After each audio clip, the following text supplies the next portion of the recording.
So welcome back to Ear Elevator. Now we're going to cover chord tones versus passing chords, okay? Or important chords versus like secondary passing kind of chords.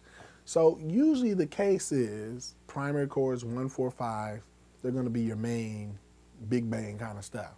There what's going on. Okay, so when you're in the key of C and you're on C, that's being at home.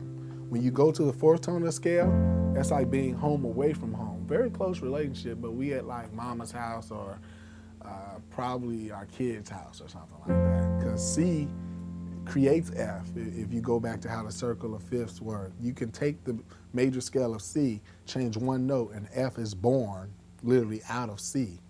And then you go to G. G is like being on the way back to home because it sort of creates C as well. If you go backwards on the circle of fifths, the G scale can turn into the C scale by changing one note. Okay, so G creates C, which creates F. So it's always this movement going that way. Usually when I find myself on the fifth tone of the scale, usually it's coming home. Or it's doing that minor thing going to the four, providing us a 2-5-1 based on the fourth tone of the scale.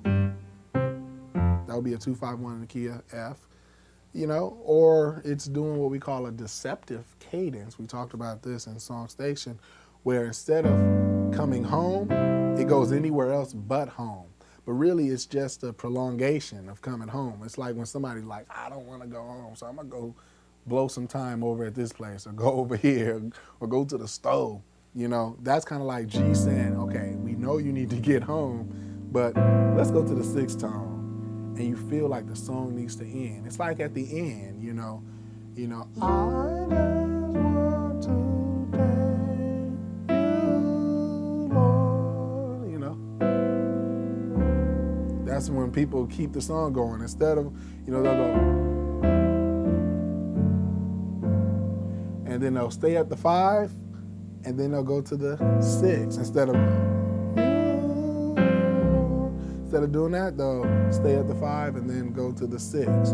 Or they'll go from the 5 to the 3 and then they'll go to the 6.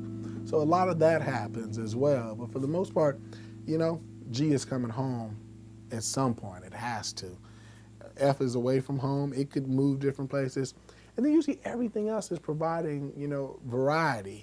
So you got the minor chords still here that just provide variety because you don't want to just be going C, C, F, F, C. You don't want to just be doing that, So you put in that. See how we did that? So if I'm hearing that, in my head, I'm like, okay, I know it's going from the 1 to the 4. The 2 chords in between are passing chords. They're fast. They're not main things. If you took them out, it wouldn't make a difference. You still have your song. Now, you can't take the C out. You can't take the F out. You can substitute them, but, they're your main things going on. So that G minor 9 to that dominant 9 chord there with the 6 in there, well, that was taking us to the F. So getting good at hearing that, that happens a lot. Sometimes it goes,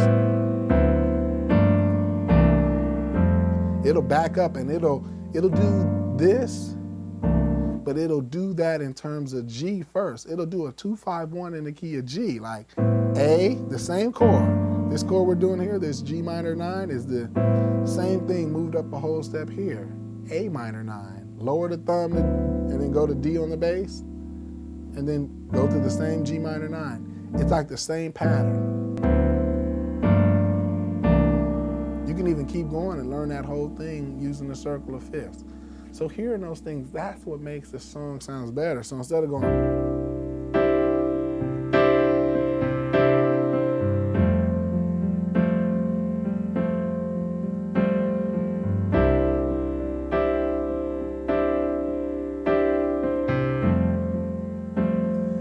now you can go, okay, let's do that first.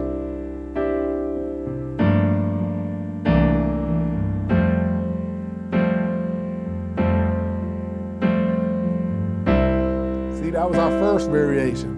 these two passing chords. A lot of gospel songs. Now let's try something else.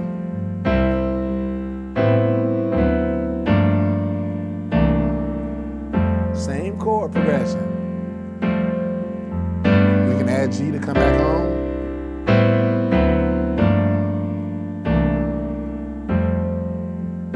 Okay, so we just took the same C going to F, and now we put passing chords in there. We went 6, 2, 5, 1, 4.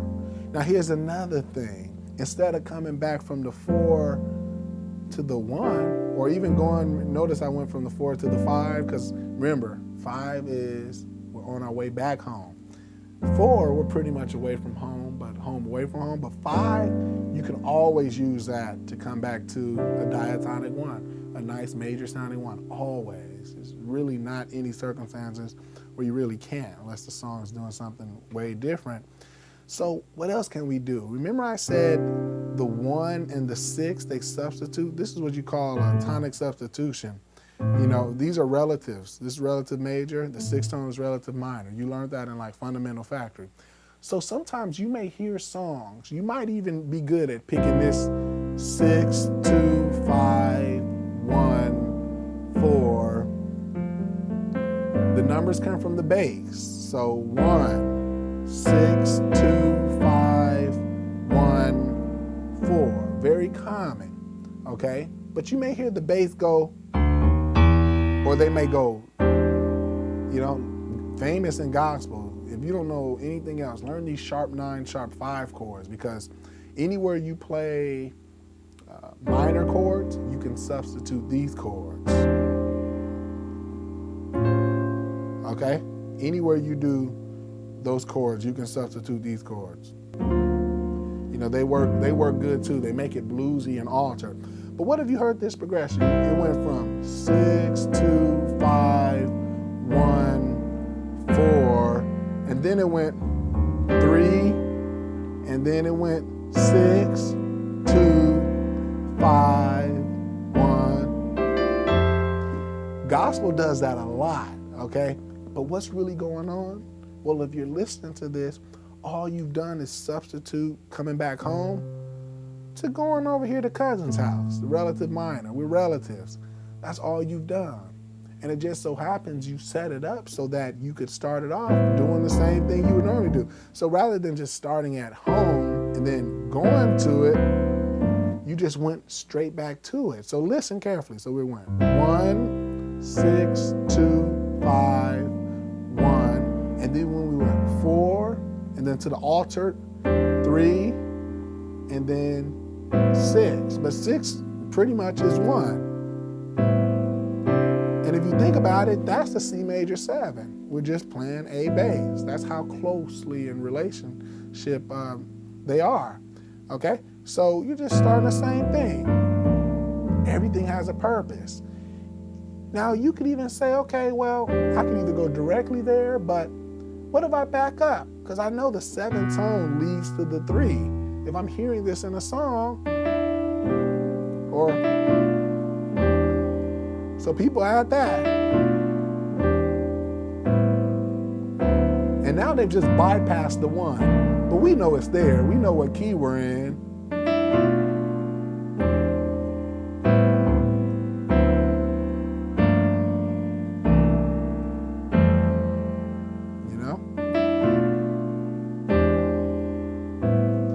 So we haven't even played the 1. We started at the 1, but now we totally changed the song around. So you'll hear that a lot. And even though you may not find your bass on the 1, you still need to know that this is stuff dancing around the 1. You know, the A is substituting, but it could have very well came back. It just sounds cooler when you're coming straight to A. So this is circular movement at work, and a lot of songs follow the circle of fifths. In fact, in one of my blog posts, I taught it would almost be equally as important to learn your major scale, not only like this, but to actually learn it like that, and then even go to F. So learn it from 7, 3, 6, 2, 5, 1, 4. So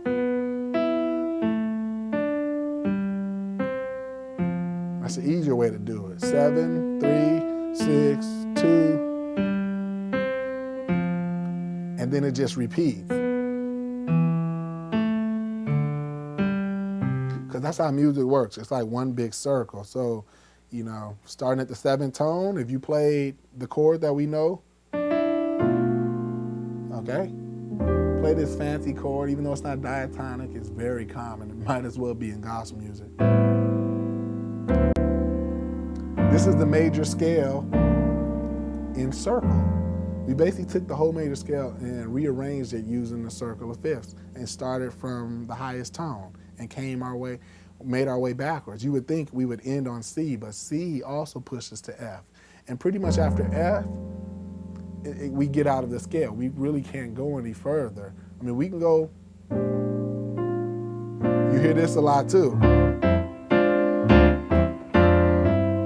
And so you hear sometimes F will go to the 4th of F, but we've really gone into another key once we do that. But pretty much going from the 7 to the 3 to the 6 to the 2 to the 5 to the 1 to the 4 is a great way to reinforce the circle. And if you listen to the relationships, you can't go wrong. Listen to what's going on in the song. Pay attention to how the 7 sounds going to the 3, how the 3 sounds going to the 6. And then the cheater way is that you know how this sounds. Doesn't matter what key I'm in. You know, you could change it to any key you want, but it sounds the same. If I did the same progression that we learned here, if I go, you know,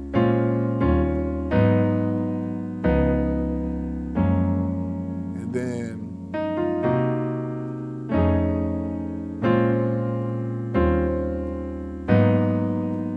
it's the same progression.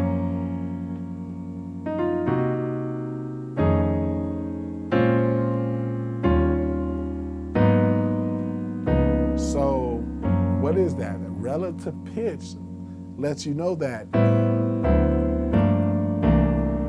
is the same thing as, doesn't matter what key I'm in, that 6, 2, 5, 1, I can't get around that. I'm so cognizant, I'm listening to songs, I know how that sounds. And that right there, if you're into gospel music, I'd say a good half of songs, 50% will probably cover that 6, 2, 5, 1 just right there. And when you hear that, you can cheat. You can be like, wow, I got the next 4 chords covered. Like when the choir director would bring me songs, I would sit there and I would listen to it. And when I saw familiar changes like that, 6, 2, 5, 1 is one of them, 3, 6, 2, 5, 1 is another, 2, 5, 1 is another, 1, 4, 5 is another, 7, 3, 6, 2, 5, 1. You can take the whole thing, like Gospel Keys 202 talks about, 2 to the 5 and stay there, you know, 4, 5, 1. You know, I got these bags of chords. I already know these patterns, and all I'm doing is listening for entry points and outry points, outry or outro or whatever. It's like one chord, you kind of know what it's doing. When I hear this 3 chord, that sharp 9, sharp 5 alter chord, listen to it. You listen, I know that's going to 6, and I know it's a high probability 6 is probably going to go to 2, or it's going to go. That's a cheater. I got 1, 2, 3, 4 chords already there because I know it's going to end up on a 4. So really, you know, that can provide, when you understand that, that's why I say half of this is just hearing it, open up the ear and says, yes, that is the same sound from here to here. That's the same pattern from this song to this song. The next part is applying the knowledge, the shortcuts, knowing how the primary and secondary chords work and how they relate, and why you don't go back to the 1, because you can go to the relative of 1 that provides the same pull. It's really like the 1, it just has a different bass note. That's when you go to the 6. So it's all this knowledge combined at the end to really bring this musical process together. So you got diatonic chords, you got the sounds they make, and kind of the common variations of the diatonic chords. You got passing chords at work. Now, I also promised to show you what happens when you go outside of the scale. You know, since we moved up to D flat, let's stay at D flat for a little bit. We've been in C. But there's these other tones, like the flat 2. Not a chord tone, but commonly a passing chord to take us to the minor 2, okay? So you got the 1, but that's the flat 2. So oftentimes, you know, when somebody's going from the 1 to the 6, flat 2, 2, you know, they'll use that as a passing chord, to get to the 2 and then to the 5. So that's the first passing chord, is the flat 2. Usually without change, it'll go to the 2. You also have the flat 3. That one doesn't really happen as much, but you can use that with the same kind of chord. And then it can take you to the 3. A lot of gospel does that too.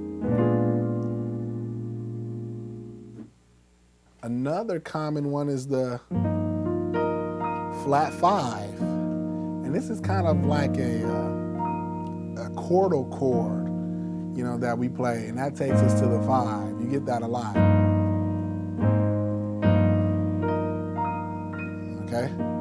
That's another passing chord, but it generally takes you up to the 5.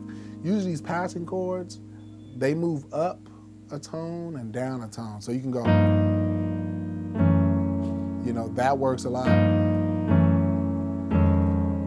So it's like flat 5 to the 4 to the 3, or the flat 5 to the 5, the flat 6 to the 6.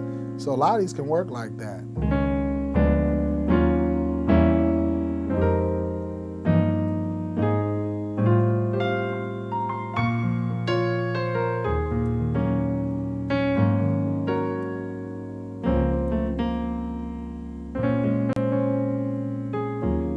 And to see, if I was going from that 6, I would go. So if you hear that in like R&B, slower song, and then so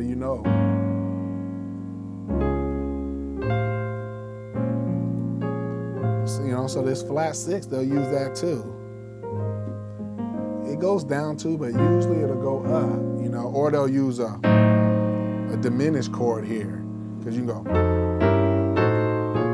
People do that from the 3 to the 6. If you hear a walk up, commonly, here I'll just hold down the notes.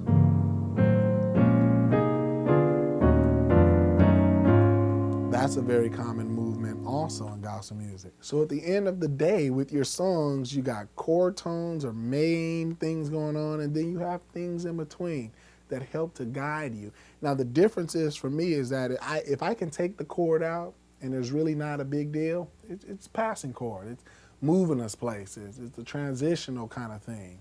But if I can't take it out, or at least substitute it with something that's really highly related to it, then it's a main, chord tone, if you will. So you got chord tones, passing tones. There's other things like neighboring tones, upper and lower and some stuff, but you don't have to know it for here. Just know that in between, in gospel music at least, the flat 2, the flat 3, the flat 5, the flat 6, those are going to be your popular ones.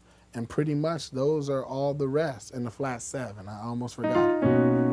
Flat 7 is very common. It can lead you to the second tone of the scale. Like if you don't want to end a song, thank you, Lord. There's that passing chord on the second tone. Now, I'm not trying to teach you a song, I'm just demonstrating the transition chords. Thank you, Lord. And then, thank you, Lord. And then instead of going to the 2, some people go, I just want to thank you. So the flat 7, when you play the 4 chord over it, like a G flat major over the flat 7, it really provides a substitute. You can either go from the flat 7 to the 2, from the 2 to the 5. So when you hear that, you might hear an ending and you're saying, it doesn't sound like the common diatonic 2. I'm used to happy birthday to you, okay? But what if I get happy birthday? Still works though, doesn't it? To, or to. You hear that a lot in some songs, to you. So, the other 5 tones that we don't use in the scale, pretty much they happen here. Flat 2, flat 3, flat 5, flat 6, flat 7. There is no flat 4 because it is the third tone of the scale. So those are the other ones, and they have their place. flat 2 taking you to the 2, flat 3 taking you to the 4, when you want to use it that way, but not as common as the others. Flat 5 taking you up or down, you know. Flat 5 up to the 5, or flat 5 down to the 4, and then usually keep going, you know.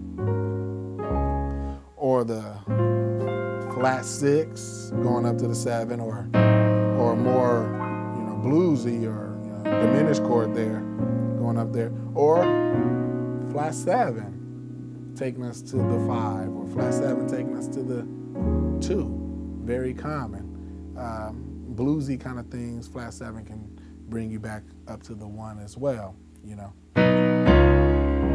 You know, usually when, you know, you're in a minor key, that'll bring you back up home. So that's a quick kind of review of passing chords and kind of what you're looking for in their main roles. In the next section, we're going to cover endings, cadences, and things that trick you up, and how to know, you know, where to find certain things that happen over and over in songs. So I'll see you for cadences.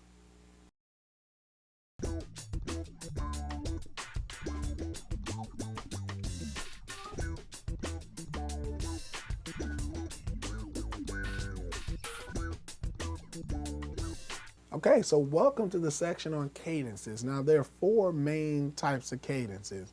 Now, we're going to start with authentic cadence. And this is basically the 5th tone of the scale coming home. It's the classic happy birthday to you. Okay, so when you hear that, you know that a song is coming to an end when you hear an authentic cadence, okay? Now, there's some branches under it, and we covered this already, but for the most part, when you hear a song ending, it's generally a 5-to-1 progression, or maybe a 4, 5, 1, or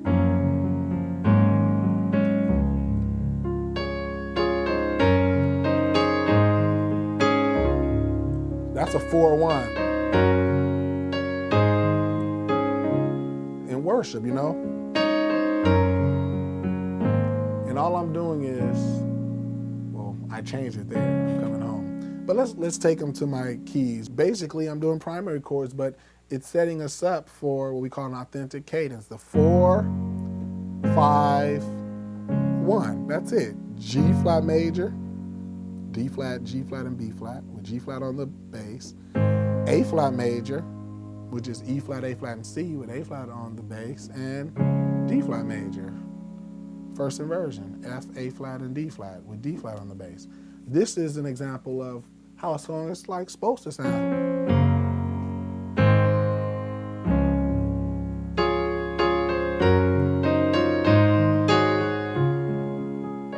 You know, that happens a lot.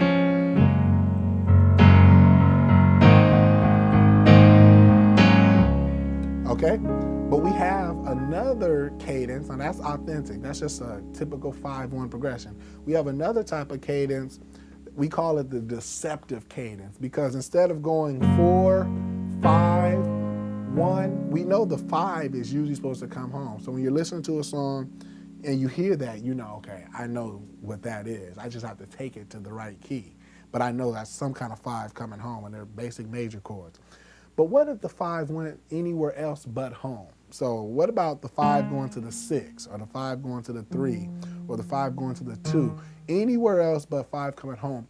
That's what we call a deceptive cadence. A cadence is just a chord progression, a chord pattern that ends a song, or ends a phrase, or a verse, or something like that. So instead of going,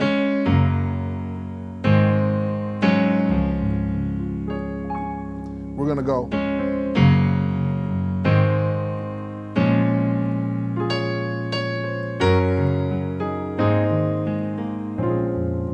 A lot of songs.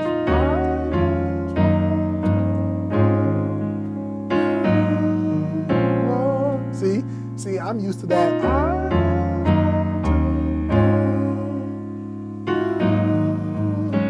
We're used to that coming home, but instead it goes to the 6. That's what you call a deceptive cadence, and you need to know that 6 sets you up for that passing chord. Remember, anytime you go to the 2, you can play that flat 2 with the diminished chord. And, you know, and then that'll take you to the 2. I just want to go.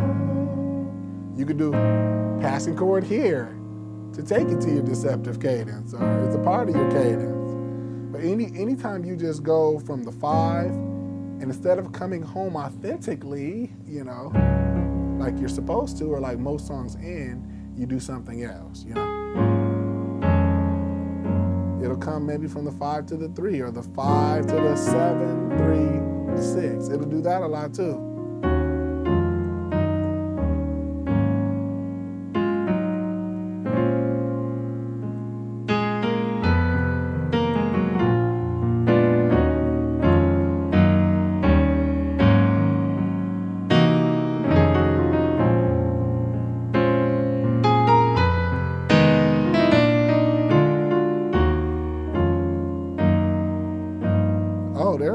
There's that flat 5. You can put that there to the 5, and then finally we come home. So hearing the differences between perfect and deceptive. You also have the amen cadence. So instead of going, you would just go. So it's just the 4 skipping the 5. 4, coming straight home. It's kind of like hallelujah. That's the 1. Hallelujah. You should be listening. That's the 4. Hallelujah. We just went up a little bit. Hallelujah. Hallelujah. That's what we call the amen cadence. The 4 coming straight home to the 1, as if it were the 5 coming home. And also call it the amen cadence. The plagal cadence is another way to say it. So you need to be able to hear that as well.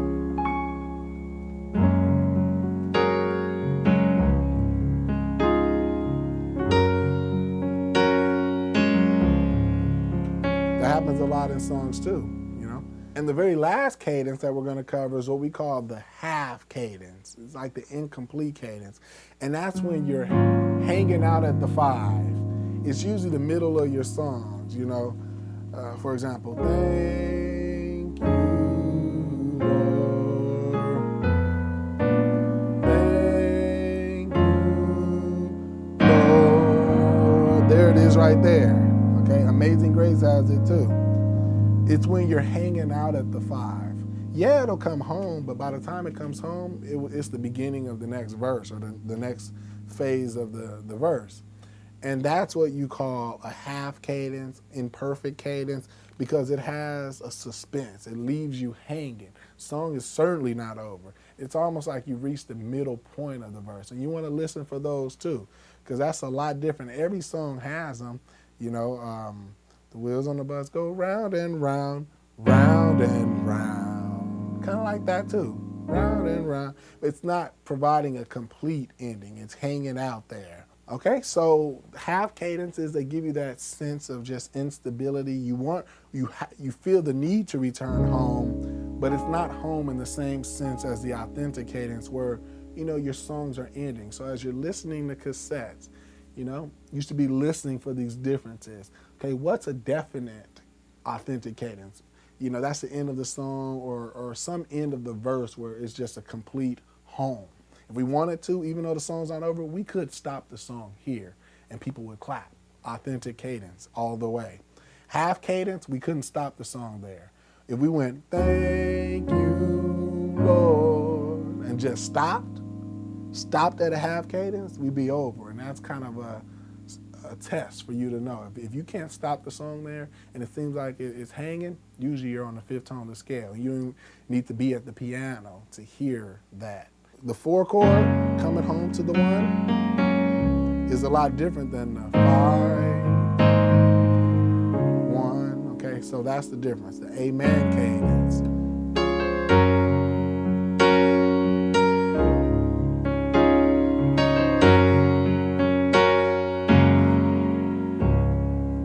That's a lot different. And then the deceptive cadence. Tell me we didn't come home, and then they'll go backwards.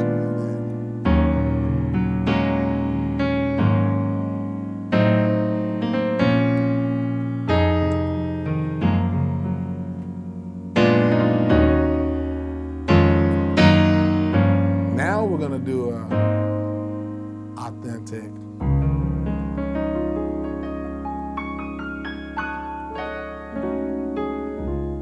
You know, and those are your different kinds of cadences. So in the next segment, we'll wrap this up. I'll cover my last summary points. But there you have it, different ways to just think about music, from the diatonic scale, the different tones and natural chords that happen, hearing the differences between them, chord tones versus passing tones, cadences, ending your progressions, patterns. It's all here. And most importantly, it's in the other 4 DVDs that have brought you to this point. So I'll see you in my final thoughts.